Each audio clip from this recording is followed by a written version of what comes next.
فاصوليا بنكهة جديدة منعشة خفيفة سريعة ما تاخذ وقت. تعالوا نشوف طريقتها. أشعلنا الموقد، وضعنا المقلاة، أضفنا شوي من الزيت ثم شرائح الفلفل الأحمر، نحمسها حتى تذبل وتفوح النكهة.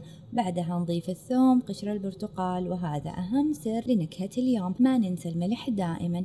لما تفوح العطور المشهية نضيف الصويا صوص، وبعدها الفاصوليا الخضراء. أنا خليتها طويلة كذا بس تقدروا تقطعوها بأي شكل يعجبكم. ثم نضيف بذور السمسم ونخليهم يتحمسوا شوي، ثم نضيف الماء حتى تطلع الفاصوليا طرية. نغطي المقلاة ونتركها حتى تنضج. عندي أرز مجمد بالفريزر، راح أسخنه وأقدمه مع الوصفة. طبعا تقدروا تقدموها مع مكرونة، خبز، أو حتى مع دجاج وبيض مسلوق. وصفة بسيطة لكن النكهة مختلفة وجديدة، جاية من مزيج قشر البرتقال، الثوم، والصويا صوص. مزيج آسيوي لذيذ وخفيف. جربوها واكتبوا لي رأيكم بالتعليقات، ولا تنسوا اللايك والاشتراك. في أمان الله.